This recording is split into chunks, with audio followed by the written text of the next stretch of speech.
Okay, I'm going to start. We can just add people as they come. I'm Shauna McDonough, and I'm the administrator for the HUD Price Grant, along with my team. And I thought we could introduce ourselves first, go about the room. So, program analyst with Shauna McDonough, Grant Manufactured Housing, Marina Communities, and will be the contact for the HUD Price Grant. And next is Everett. Sorry about that. My name is Everett Horvath. I am the manufactured home replacement navigator. I work with the clients directly in every step from initial contact, the removal of the old home, the placement of the new home, and everything up into occupancy permit, and they get the keys. And I guess next is Shauna here, or I'm sorry, Carrie. Hi, I'm Carrie Hodai. I manage the manufactured home replacement program and am the team lead. I help Rick out whenever necessary. And I guess I'll pass it over to Rick. He is our director in manufactured housing. Thank you for that promotion. I'm actually the assistant director. Assistant director, sorry. But yeah, assistant director of the manufactured housing department in the Marine and Manufactured Community Resource Center. And again, Sean Albee is the rep for the HUD Price and the program analyst, and also be driving the meeting for this. Adrian Camaro, and I'll let him introduce himself. He'll be the liaison for the HUD Price with the CAAs. And then we also have Cindy. So go ahead, Adrian. Hello, my name is Adrian Camaro. I'm a program analyst over here, currently in a support role, but once we get this HUD Price program up and going, as Rick mentioned, I'll be assisting with that alongside Shauna. So I'll pass it over to Cindy. Hello, I'm Cindy Buckner. I'm a program analyst with the Manufactured Home and Marina Community Resource Center. I help run registration for the manufactured home parks and marinas in the state. And I'm not sure who to pass it. Is that all for our team? How about to Dan Elliott? Sure, happy to be here for now. This is Dan Elliott. I'm Senior Policy Analyst for Energy Services at Oregon Housing and Community Services. Shauna and all, apologies. I'll stay as long as I possibly can today, but I have some work with DOJ and the Gov's office on some pressing matters, which is resultant of a lot of things, including some matters folks here in attendance are at right now. So all that being said, this right here is exciting. And Nathan. Hi, good afternoon, everyone. My name is Nathan Clark. He and pronouns. I'm the Legislative and Government Relations Coordinator at OHCS, and I support our home ownership division, which the MMCRC is in. Rick, you have your hand up. Yeah. Since Dan has to leave, I'm not sure. I know we wanted Dan here for a warm introduction for everything. So if you want to have him just start, that'd be great, and then we can follow up.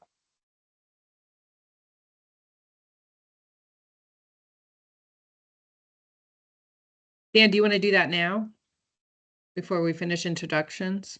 I don't know how much time you had.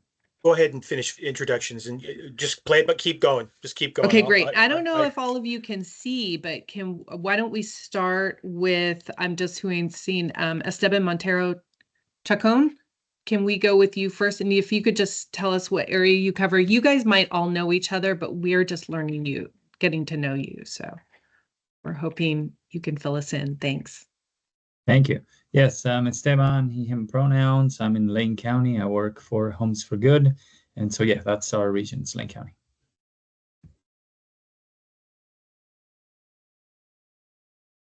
I'll just call in anyone. Casey?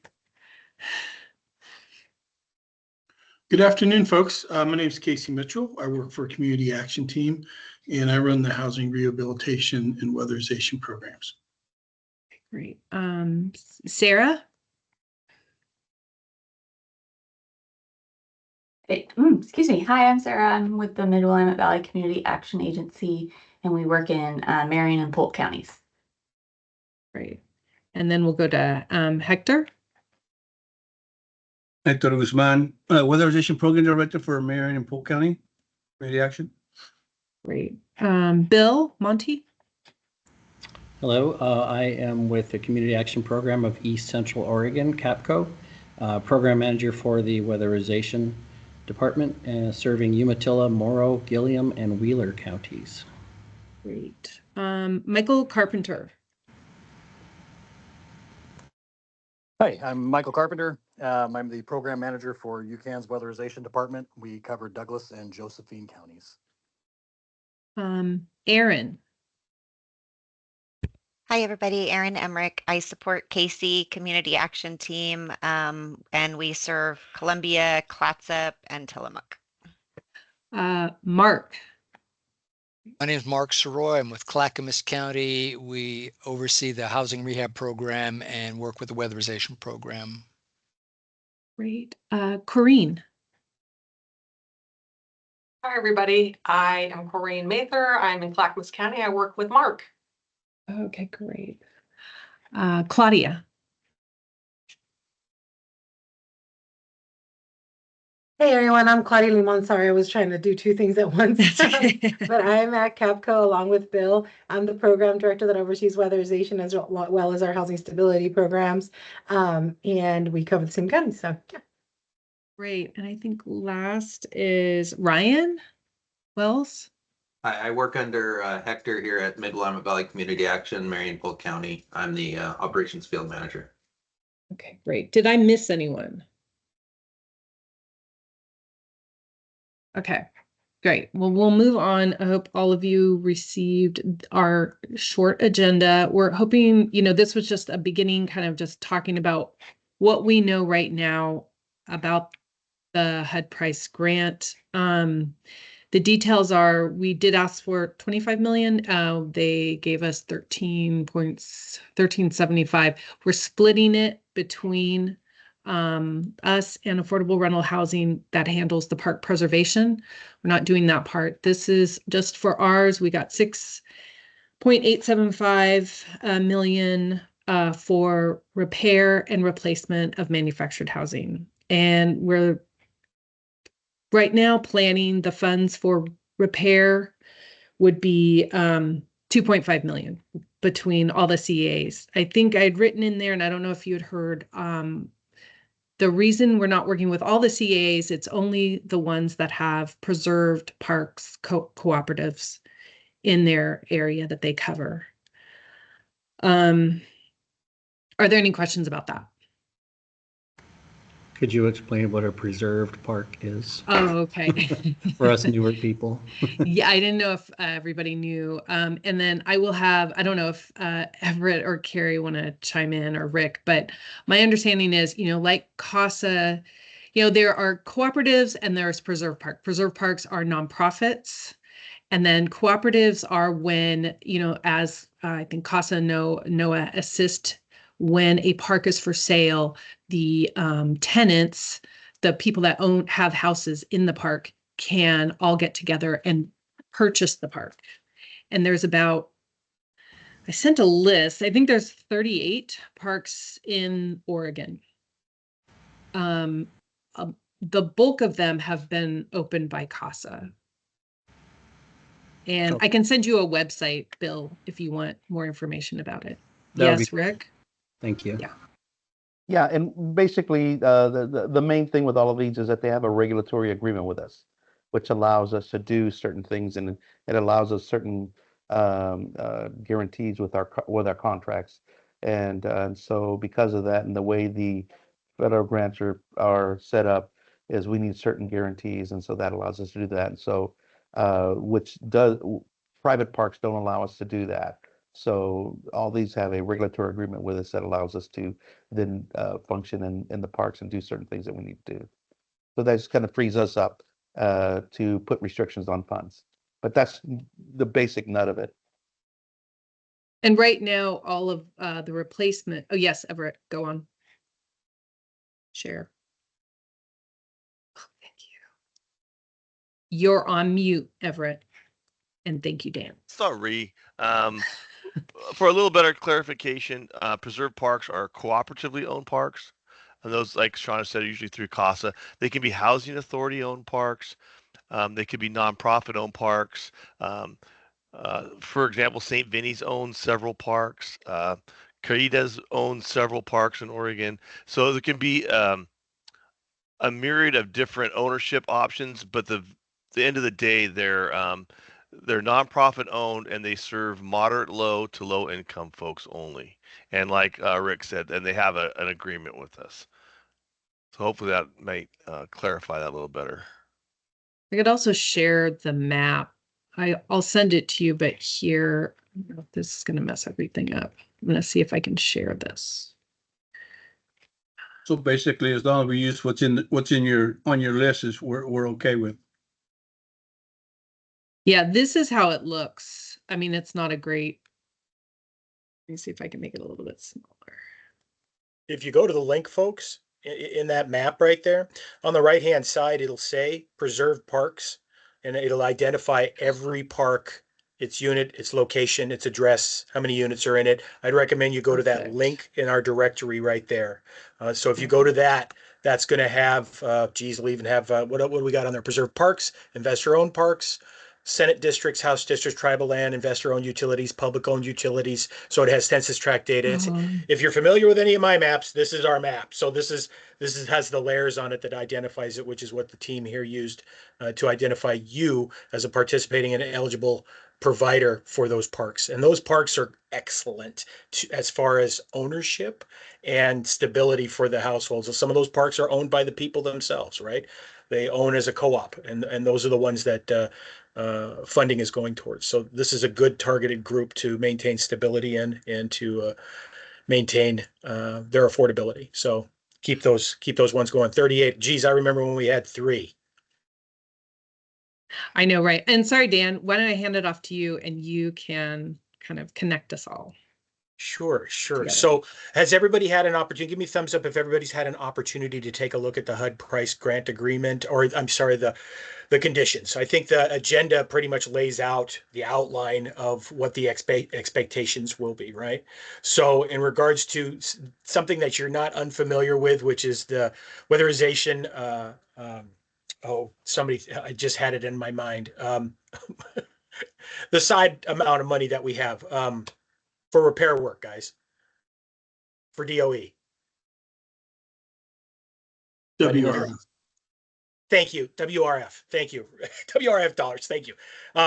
So yeah, it's conditionally the same type of approach with the same type of work on it. Although you can expand it and use weatherizations with it as well. Whatever you decide to use on that versus weatherization dollars. But this tends to expand beyond that, just like weatherization replacement funds do too. So it'll be the same type of provisions and the same type of approach in that manner. So that's all I really wanted to share. You guys are ideally the perfect and most experienced providers to do something like this. This is almost a plug and play for the award grant, which is what I think HUD appreciated, and $2.45 million should go rather quickly for you all. So you'll have a lot to work with. That's all I have, Shauna. Thanks. Unless there's questions anybody has specifically. That's what I was wondering. Yeah.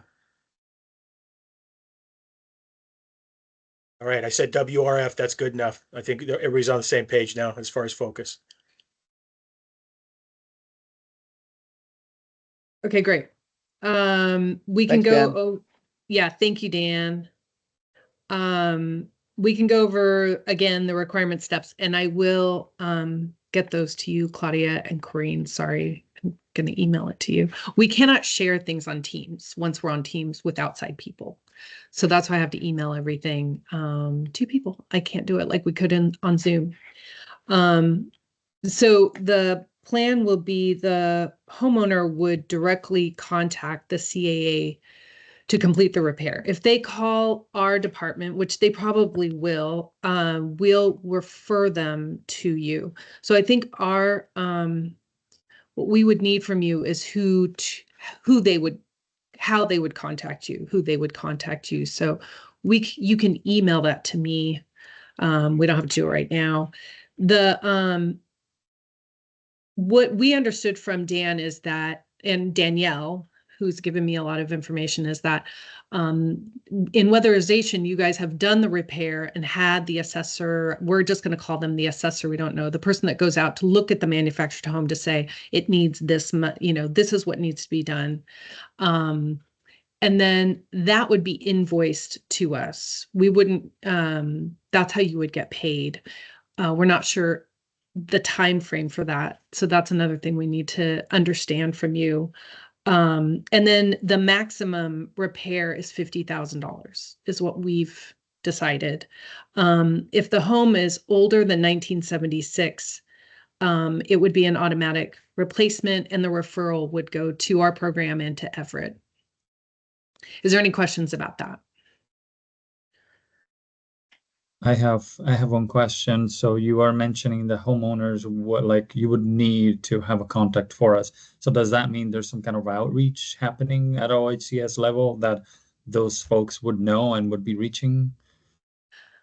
Well, I think so. Everett would know better because a lot of people contact him. Everett, why don't you talk about that? Yeah, so basically kind of and we're going to be working on the replacement side with Energy Trust of Oregon. So they have a navigator, Eddie Cepeda, and myself, and we have good contact with most of the boards of directors for these parks. So once we get the process, in place, then we'll reach out to those boards and let them know the process. So yeah, we will do a lot of the outreach. Okay. Sorry, you mentioned working with Energy Trust of Oregon, ETO. So are they reaching out to all of those parks or only the ones within ETO territory as well?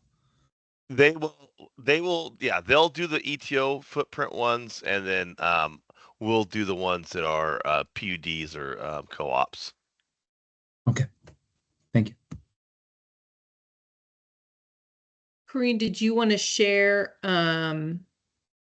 you have some residents in manufactured housing parks that are on your wait list?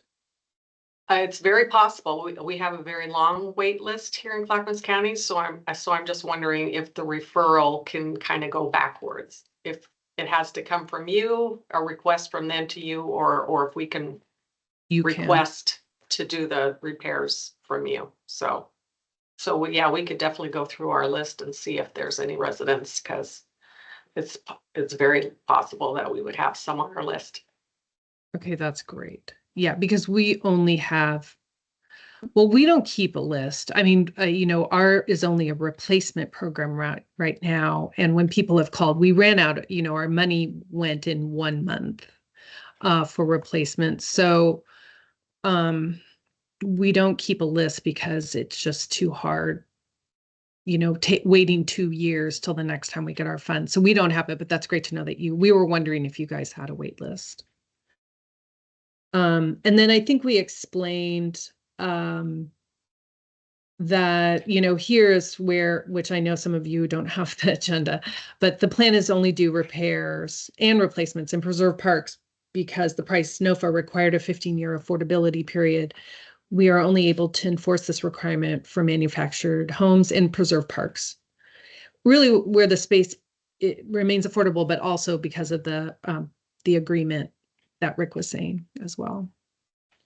So that's about all we have for right now. We still haven't received the funds. We're still kind of in this waiting, holding period of being able to get the funds from HUD over to OHCS. And we'll keep you guys posted. Yes, Esteban. Thank you. One other question then that comes up for me is if folks like they hear about this, they apply for these funds, they go through us, but they're not on our weatherization wait list, we essentially need to carry that admin work. Is there any admin dollars that come with this? Is there any processing fees? Is there anything like that that will also be handled or included? Yes. Rick, do you want to speak to that? Yeah, part of as we move forward and we finally, and Shauna and I are working on the actual grants to the CAAs. is one of the things we will probably discuss with you guys as we move forward as a team is the initial idea is to just get 2.5 and you split it among the 12. But then there's also the that some counties or some areas have more parks than others. So, you know, it is then that question is, would it be fair then to give everyone the same amount when you have more parks in certain areas? So that's a discussion we want to talk about before we actually uh, issue these grants out, so that everybody's comfortable with the amounts and so on. Trying to stretch 2.5 million out as far as we can. I mean, I was kind of doing the math, and we could, if everybody goes to the max, you're looking at maybe 40 parks, 20 parks. I mean, that we're doing repairs on, or we could look You at mean doing 40 smaller homes, repairs. sorry. I'm sorry? 40 homes, not 40 parks. Oh, did I say park? Sorry. Yeah, Well, it's okay. 40, yeah, 40 homes. So, you know, then if we have, you know, somewhere in the $25,000 range in repairs, then we're looking at possibly 80. And so if you get the math, is that the lesser amounts we could do, the more homes we can get to try to assist. So, you know, it's still a work in process as to what's going to be the most equitable way to go, we'll say. And so that we can stretch out these dollars as much as we can, because it's a one-time deal. It's probably not going to happen again. So we want to be able to stretch these dollars out as much as possible. When we originally thought we are going to get 12.5 apiece, you know, it seemed like we'd be able to do a lot more, but with only getting half of that, so it cuts just what we can do in half again. So and so once we identify how much we're going to give to each park, then once we go ahead and get the grant agreement signed and so on, then a portion of that, like with any other grant, a percentage of that amount could be used for administrative fees. And so we would work, you know, then that's up to you. You know, there's a limit on administrative fees that, you know, we'll let you know what that is, and then you guys just use it accordingly. Yeah, a lot of have some hands up, and let's see, is it Yes, I Claudia? want to, Claudia. Yeah, well, one of my questions was kind of similar to what Esteban was asking, is just how are the funds going to be disseminated to the agencies, first come, first serve sort of thing. So you kind of addressed that. The other piece is, do you have a rough timeline of when these we can expect grant agreements, when is it a biennium funding? Is it 12 months? Like, what is the time frame? I know that this money's going to go fast. You know, I know we have several deferrals in the park that is assigned to our area because of age and whatnot. So, you know, we've already kind of identified that. But what is your timeline? We're hoping to have this available. I mean, July is what our plan is, right, Rick? It really, Our goal is are to mid-July to have everything. Mid, right now, we're yeah. working on the paperwork, we're working on everything to try to get it up and running. Our goal is to get it up and running mid-July. And then we'll, yeah, realistically, if it goes a year till funds are gone, I'd be surprised, in all honesty. It sounds like, you know, each one of you have, you know, clients already is like, well, we can repair this, you know, just things that people were needing. So the repair side could go fairly quickly, and as well as the you know, on the other side, I mean, the allocation could go quickly. Maybe not the placement of replacing homes, but you know, the allocation would say, yeah, we're going to go ahead and replace yours, and utilize and just allocate funds, but not actually disperse. But with the repair side, I mean, it just kind of depends on how quickly you utilize those funds. But again, so it's a one-time funding. The entire window that HUD put out that you could expend these funds is like 5 years, but it's not going to be 5 years. I mean, there's great need, so that these funds will be allocated pretty quick. Yeah, Rick, and a follow-up question on that is just knowing the park that's in our neighborhood here, if there are folks that have these mobile homes that are older than 1976, I think is what you said. Yeah. And they're in need of some repairs, and the household does not want a replacement because, you know, for whatever reason, they love their home and they have sentimental attachment to their home, is it a complete no-go to make any of those? So it's a complete no-go. Okay. Yes. So And we I can't noticed, put $1 And that's in there it's only if it's because it's vulnerable. federal. Because the Sure. federal, this is what they said, so we can't go around that. yeah, it's in the grant. Casey.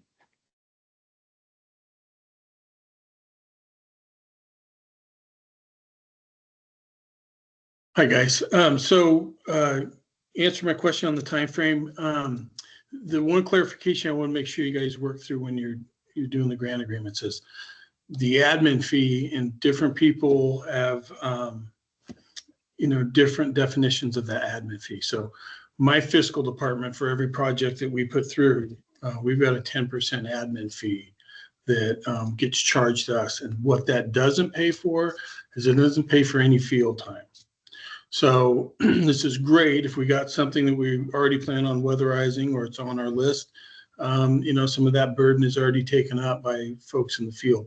But I've got a rehab list that has several of these on it. They're not weatherization at this point. They're just looking for rehab, mostly roofs. So if we need to send somebody out there and assess that house and make sure that we got everything lined up, deal with contractors, select low bid, make sure the work's installed correctly, and invoiced, all that has a cost associated with it. And just want to make sure you guys keep that in mind. As we've had a few programs roll out lately that they'll pay for the material, but there's nothing else. And for us, it's really hard on the ground to make that work because we can't really put that off onto another funder. That wouldn't be right. So just to kind of keep that part in mind. Some of the other questions, I think I'm just going to wait. I didn't get a copy of the agenda or the requirements, so I'm going to wait because I don't want to ask questions that are already out there. But that was my main one, is the maximum per house. Sounds like we got 50. And then just the deliverables you guys are going to want back from us. What kind of data set do we need to collect to satisfy HUD for you guys? Yeah, we'll provide that particular need because they're very well. If you guys worked with HUD before, it's going to be the same stuff: demographics, just everything, household size of household, that type of thing. As far as the cost, the answer to your question is yes. We're allowing for that scope of work because that somebody has to do it, right, and somebody has to get paid for it. So we're very cognizant of that. The only not concerned, or we're always concerned about costs, right? But the more we take out for an admin fee, well, 10%, just say if you got $2.5 million, so 10% is going to, if everybody gets 10% across the board, that leaves less for actual repairs. And so then you're allocating for the actual cost of the repairs, and then we're paying for, all the other costs of an assessor going out. So that leaves even less for repairs. So we are aware of that, because we didn't get that much money. So we realized all that takes out money from the actual helping of the actual residents. We know that. We came in fully aware of that. So this is why we're saying we're not going to really, the number sounds big for some people, 2.5 million, yes. But the reality is it's going to shrink really quick when you get all the administrative fees out of the way, assessor fees out of the way. And then probably the main thing that we want to let everybody be aware of right away is that with our programs, we don't give any money to homeowners. Everything is to contractors so, if somebody asks along the line, do I get any money? The answer is no. We're paying directly to whoever we need to pay to. So then again, we just want to make sure that that's the main thing going out, because we're trying to eliminate as much issues of fraud or anything else. So we want to control that extremely. We want to hold tightly to that, to those funds and control them as much as we can. I'm an old banker by trade, and so I like to account for every penny. So, and that's just, if you have complaints, make them to me, because I'm going to be the one trying to squeeze you through a knothole to get everything we can out of you. But that's just the way I operate. But we're also reasonable and very easy to work with. I hope that helps. It follows the weatherization path. That's how we deal with the program. But just for clarification, so we'd be going out, taking a good hard look at the house, figuring out what it needs, developing a scope of work, putting that out to bid, selecting the low price, doing all the documents, sign contracts, inspect their work. We pay them and then invoice you folks. Yes, everything's on a reimbursable. So and we'll probably have to do that. I'm almost thinking that would depend once you get going, that maybe have to be done monthly. I'm not sure yet. But we'll a lot of it's just you guys are used to it more than we are because it's just a new program for us. There's some like what Dan would mention that some are just walkaways. You come up and say nope, don't even try. Just and then that referral would go directly to Everett and say here's a house that needs to be replaced, and then we just move on. So you just move on, and then Everett would contact them and get everything rolling on our side. Yeah, and the thing that I guess we would have to decide with that, I know we have a lot of people, and the question is, we would pay for that work that you did do to do the assessment or not. I'm not sure, and then we take on the replacement. But those are the things we need to. So let me just call on Esteban. You are first. Thank you. I just had a couple of quick questions. One was just stackability or like braiding of these funds. Is there going to be any specific like guidelines around that? Can they be mixed? Can they be stacked with any of our weatherization funds, healthy homes funds, DOE or ODO funds, like et cetera, et cetera? Just curious on that piece. Rick, well, these are HUD federal funds, and so yeah, thanks, Dan. Thanks. The answer is yes, because I don't think no one's been given these type of funds, and so this is kind of a brand new program, a one-off. I mean, the hope is that common sense with the Fed would say, hey, this is a great program, but that's still way out there that it'd be repeated. But for now, the answer is yes. If they were a rebate, guys, they would be. So, but as defined, these are not. These are just like LIHEAP or BPA or any of the other dollars that we would add for federals. That's why we can stack our weatherization federal dollars. We can stack these HUD dollars because they're of the same class as defined. So you're good to go. Okay. Sorry, go on.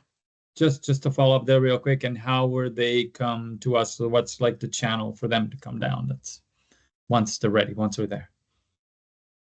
Like, do we need to request the funds from like a specific platform online? Or how would it work? Yeah.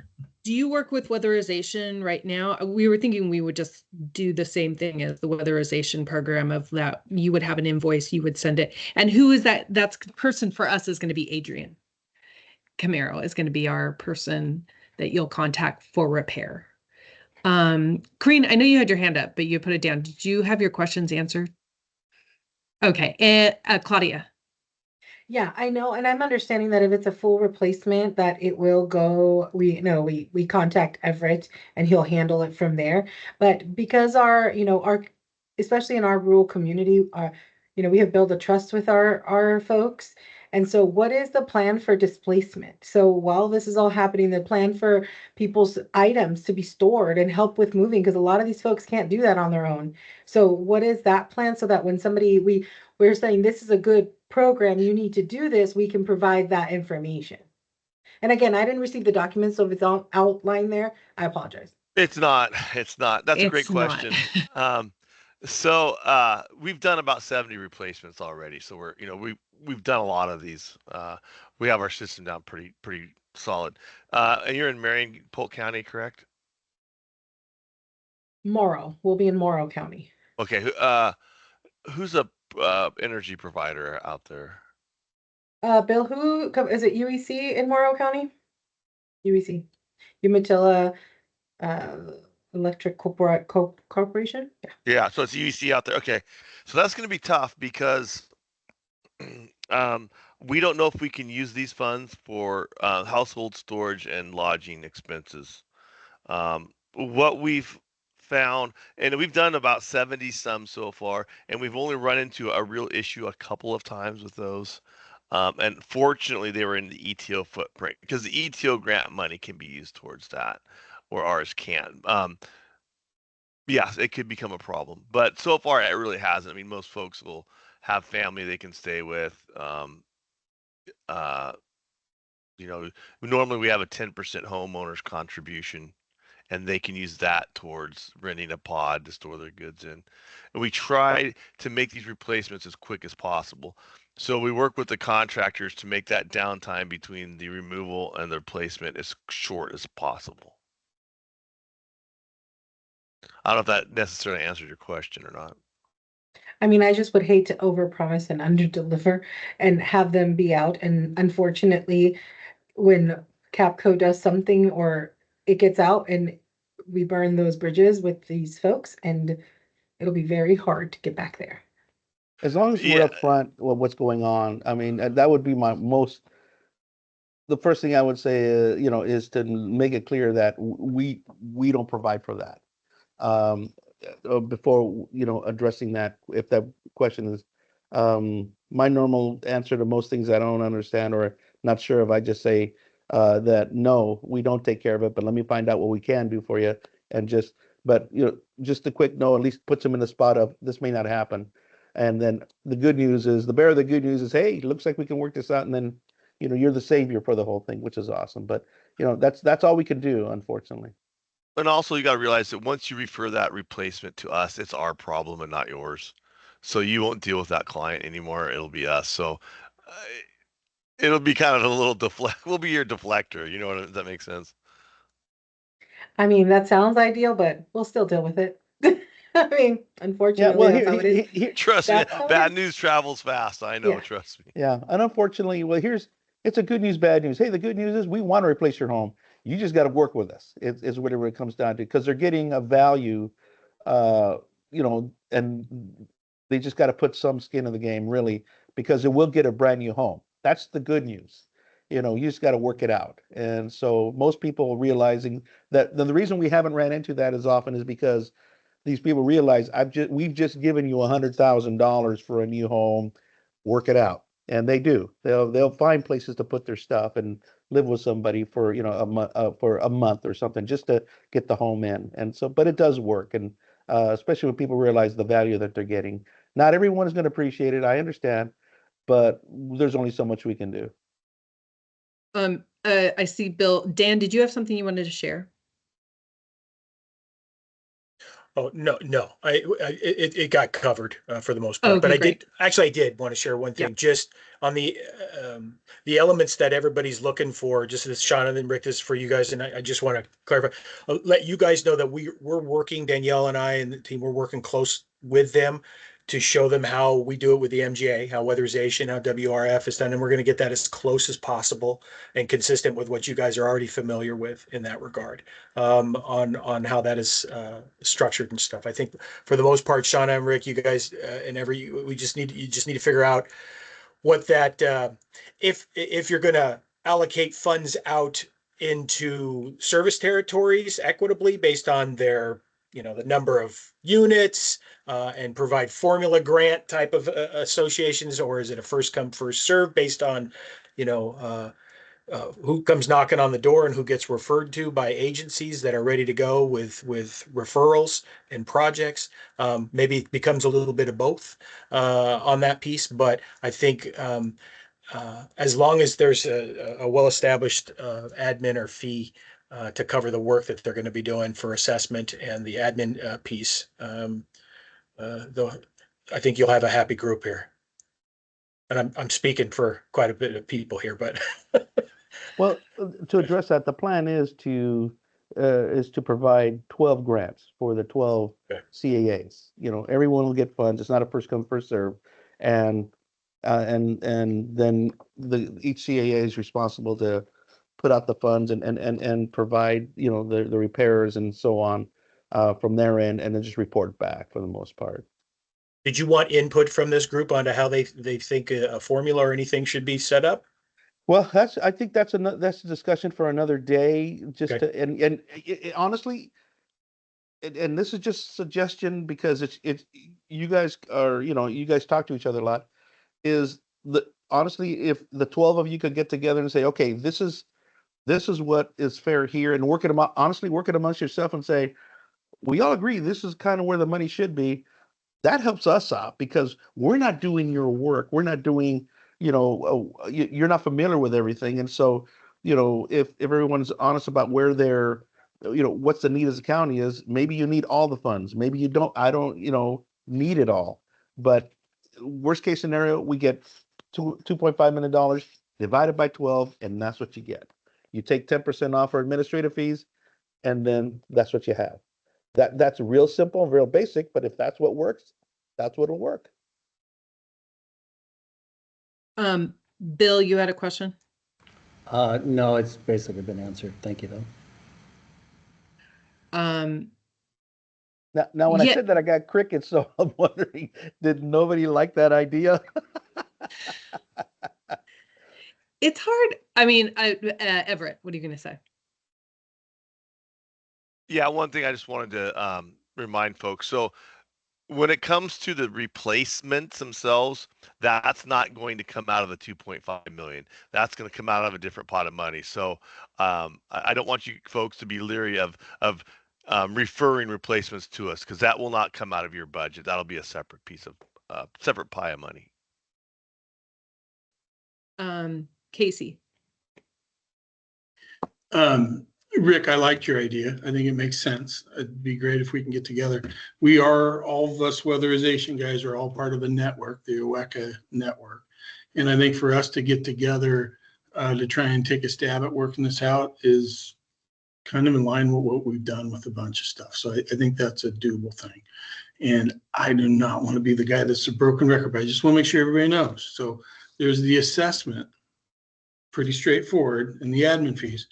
But one of the things you get when you work with us is you get the project management side of things, where we're mentoring this project all the way through completion with a physical inspection, which makes it so you guys don't get a bunch of blowback for shoddy work and things falling apart a year from now. But that costs money to do it. And I just want you guys to, make sure that you remember that send a guy, especially in these remote counties like Bill and mine, I might send somebody that takes them 2.5 hours to get there and back to do an assessment. So it's the cost of doing business. But the bright side is we have very high standards. The clients that we serve will get really good work done, and it'll all be inspected. It's good to hear. Did I forget anyone? Does anybody else have any questions or comments? I think what Dan had said is getting your input. That was another part to this meeting, was not so much us sharing information, but also, the questions that would come up, and then also the things that we need to still clear up in creating the program. I had just asked for a contact person, but I think it's going to be a lot more of like what form is, that we're going to have the homeowner fill out that, or is that just your form? I think that's how it is in weatherization. You each have your own application form for each of your CAA. Is that correct? Yeah. So we weren't going to create something else because it seems like, but I mean, we could create it, it seems, but then you would put your own,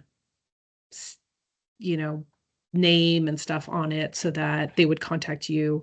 It's just things like that that I think we need to work out before mid-July. And we could plan for another meeting. Yes, Casey. So so the income limits are 80%, and for weatherization, our income limits are 200. And so one of the things that works when we're working in low-income apartments or multifamily is if they're eligible for the multifamily side of things, they're categorically eligible for our weatherization work. Dan, do you know how that plays out in these kind of parks? Does it follow the same rule as, let's say, a HUD-owned low-income multifamily? Well, you're talking about a categorical eligibility for the entire park? Yeah, no, if they're, well, yeah, I guess. Yeah, I think you are. You're saying like, so if over half the park is income qualified, everybody's qualified. Is that what you're saying? No, what I'm saying is our income ranges are different between weatherization and LIHEAP or this. So the difference between 200% and 80%, they used to line up really nicely, not so much anymore. Yeah, this So- one you'll have to take note of your increased provision there for that. And it's 80% AMI, right, Rick? Shauna? Or is it's AMI, right? So you'll need to make that adjustment on, well, we've done this before. So we've done this with COVID and we did this with some other extended programs. We'll need to have some way for you guys to parallel and align that. So when you guys have folks that come in, odds are if they're not qualified for SMI 60 or 200%, they're probably going to fall into the up to 80%. So you just need to make sure that they're not up beyond that 80% AMI, which is going to be that's pretty high as far as income. It's very high. So it's going to be really hard to exclude your particular cohorts of folks that you're going to be seeing on a regular basis. I'm confident that you guys are just not going to see it. So it'll be a rare dog, a rare animal that you would see. So I think for the most part, you'll just have to figure out the color of your application on what that's going to look like. The share of privacy information, allowing that information if you want to set something like that up with your weatherization application and have it be the same with this program, you're going to have to, John, we're going to have to get permission from those customers to share their data from one program to your program because there's a privacy thing involved there. So you might want to consider having your own form made for that everybody can use as far as a separate application, which is not difficult to put together for DOJ, but it might just be something that could protect and just kind of keep the expectations of the customers in regards to what their information is being used for and by who. Esteban. I'm just curious if we're going to be able to maybe just attach some of the questions or whatever is needed to our already existing weatherization application and just kind of piggyback off of that, if that is a possibility. I know there's still going to be those folks who are going to be above our 200, but below the 80% who might not qualify for one. But again, like you said, probably will be rare. So I'm just wondering if we can just kind of incorporate it into what we already have that exists. That's what I was wondering. Everett? Yeah, I just looked it up. So 80% AMI for a family of 4 in Oregon's $84,000 a year. That's pretty high. And working in these preserve parks, I don't think there's anybody that's even close to that. Harry had 63,500. That's for 2 people. That's for 2. Oh, you said, Everett, you said 4. Oh, sorry about that. Yeah, it's adjusted for household size. So yeah, that's pretty high. I don't anticipate running into anybody that wouldn't be eligible for this. What I'm trying to say is they may not be eligible for weatherization because those income limits are a lot lower than that, right? So it'd be That's hard what for you'll me have to check, Case. Yeah, you guys will definitely have to just make sure of that. And it's probably going to be best if it's pre-screened through if they've already gone through to get on your waiting list for weatherization or they pre-screen for their income, they're going to be income qualified. But the ones that are going to come into you or be referred to you from Everett, those are the ones you're going to have to screen, right? Right. Okay. Yeah.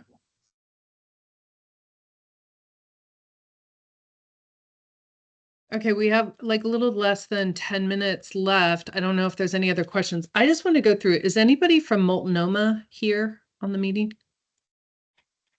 Or Yamhill? I think there's a few people that just weren't able to come. Neighbor Impact and the Oregon Coast, Orca, and CSC, Benton, Lincoln, and Lynn. So I'll reach out to them and send the information.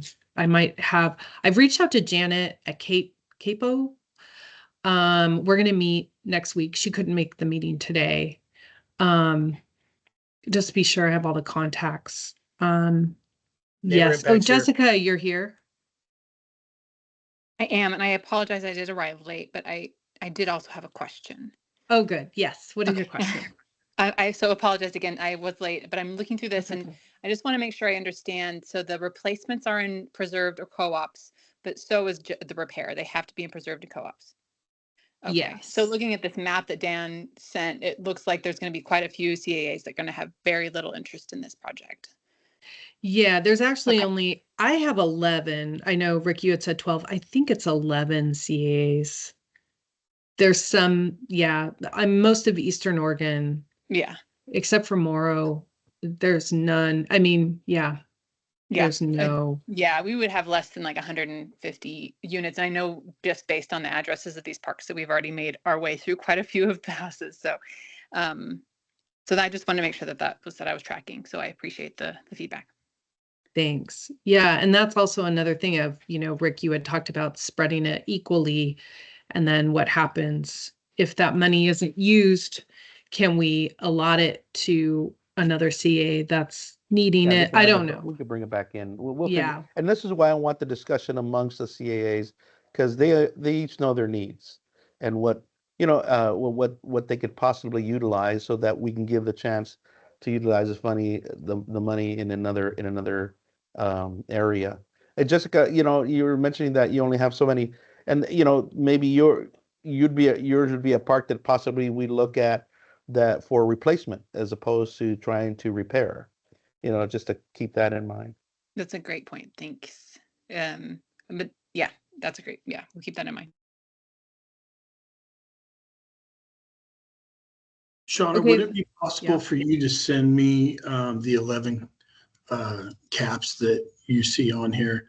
And I'll try Yes. and make a attempt to round everybody up. We have That a would be chat. great. Thanks. Yeah, I'll send it to everyone. I think the follow-up is I'll send that. I don't know if there was anything else that I needed to follow. If there is other things, we'll keep you all posted, and then we can also plan to have another meeting maybe in a month. Yeah, I'd like to see something like in maybe like if we can get together again in possibly either the third week, second, third, or fourth week of, like the 11th week of the 11th, the 18th, or the 25th of May. Obviously, the farther out, the better for everybody. But if we can get something on the books in the next day, so that it's out there. So by then we should have more information, how it's going to work. We'll get our documentation up. And then you guys will probably also have a better idea what you guys need and what your questions you may have and so on. But that gives us at least 30 days to get our, lack of a better term, our ducks in a row and our act together a little bit better. This is so brand new. My goal is to get it out by July. I really don't want to put this out any longer, on our side anyway, and just so we could get this started. There's a lot of anxious people out there getting a lot of phone calls. When is this going to come out? So we just want to be able to do something, but still get all our programming documents and everything and grants and everything out of the way. And so mid-July sounds like a good date for me. Dan. Just a question, so mid-July, Rick, is what you've got planned, which means that you've got to start you have to have the final stuff figured out. I'm just backing away from the date from launch with DOJ, any kind of applications, materials, agreements and stuff. You're going to need 4 to 6 weeks for that. So that'll put you into May. So that probably means that this group needs to get back to you with a proposal draft on what they would like to see, and what works for them, no later than the end of this month is what I'm seeing. Does that make sense? Yeah, and the Okay. good news here is because documentation now with DOJ, if it's under 250, they really don't want to look at it. But what we send up is just an opinion of, does this meet legal sufficiency? And that's all we need. They don't need to get in the nuts and bolts of it. And with the feds being, being federal money, it shouldn't take as much time to do that. But usually it takes but you're absolutely right. It takes about 4 weeks just to even get an opinion. But at least we don't have to go back and forth on statute or anything. It's pretty clear cut on what the feds are asking for. Okay, great. So I will plan to reach out if I haven't heard end of this month, with all of you. Casey, I'll send you that list. I'll get more information from Janet, and then we'll plan to have another meeting the week of May 19th. Yeah, and if my team could stick around once Sure. everybody heads out, so we can talk a little bit Okay, more I'm about gonna it. stop the recording.